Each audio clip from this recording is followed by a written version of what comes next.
on, everyone, and welcome back to another week of Bleeding Blue with GSU here on Atlanta Sports Unlimited. I'm Christian Crittenden here with you once again, bringing you the best and latest coverage there is of Georgia State athletics. So it's been a while since we last talked. A lot has happened, a lot has transpired. The Georgia State men's tennis team, Sun Belt champions, so shout out to them. Congrats to them on winning the Sun Belt championship. Waiting to find out the draw for the men's NCAA tournament. Good luck to them. Hopefully they can win a match or two. Who knows? Maybe even make it to a championship game. Sky's the limit, right? The Georgia State men's baseball team got off to a really good start in the season. Scuffling a bit. The Bus Stop boys.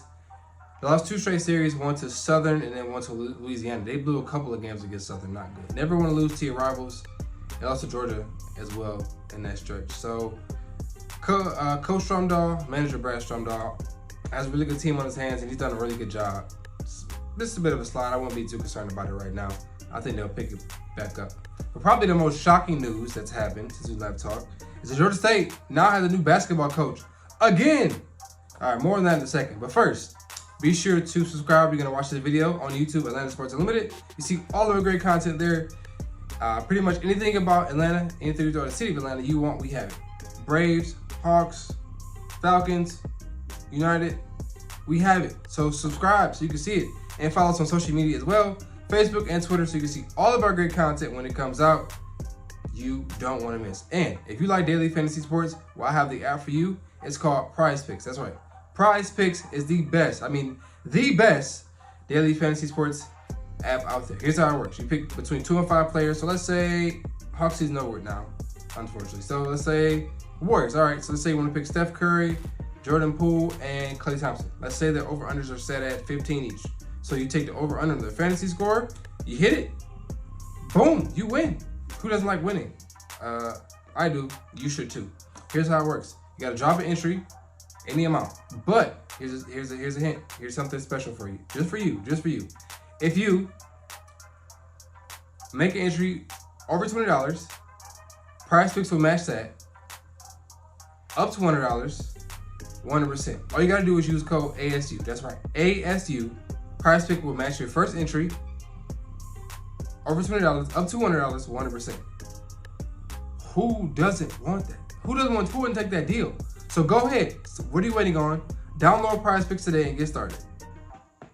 So now on to the unexpected news and the unexpected coaching change. Well, it wasn't really a change. It's just they had to find a new coach because Coach Rob Lanier left to go to SMU. And I guess that's life at a mid-major. Whenever you do well and whenever you have success, your head coach is going to leave. Now, did anyone expect this to happen?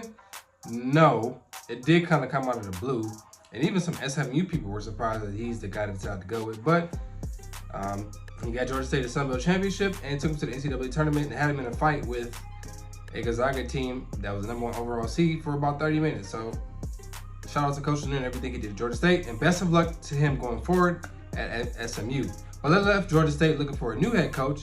Came down between one of his assistants, Cliff Warren, and former Xavier assistant, Jonas Hayes. Now, Jonas Hayes had ties to Georgia State coaching staff because of his brother, Jonas Hayes. And he's also from the state of Georgia, too. Went to UGA.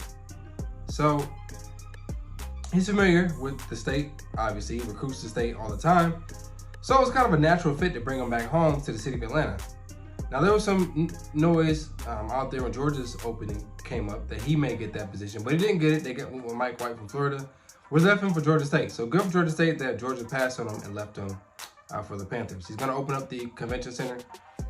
Again, not expected to have a new coach open up the convocation center, but maybe it's a good thing because one thing about Coach Hayes, he's the first-time head coach. He did have interim experience at Xavier, taking him to an NIT championship.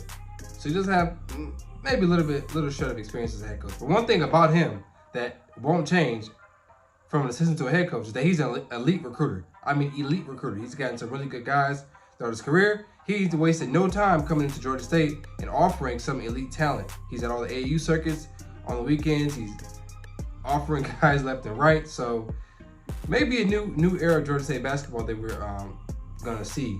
He's gotten 3 transfers so far. He's got DeJuan Odom from Xavier, Brendan Tucker from College of Charleston, and then Jermaine Mann from Vanderbilt. Those 3 guys have something in common. They're all from the Atlanta area. So it looks like to me that Coach Hayes really wants to recruit the Atlanta area hard. I mean, like extremely hard, harder than Coach Hunter and Coach Lanier both did combined. And he's gonna go after 5-star. He doesn't care if you're rating or anything. He's gonna go after the best talent and do what he can to get him in Georgia State. So I think Georgia State fans are gonna like what they see.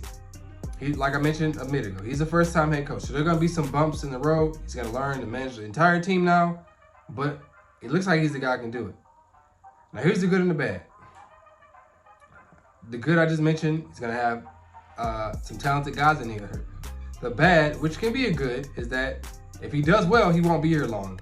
That's just how it goes at mid-major. Someone's gonna come in and offer more money, better facilities, better conference, a better route to the NCAA tournament. It's just how it goes. It's unfortunate, but it's life of the mid-major. So I think he can help Georgia State take another step into becoming an elite mid-major, because I think they're a good one right now, but they have the potential to be elite.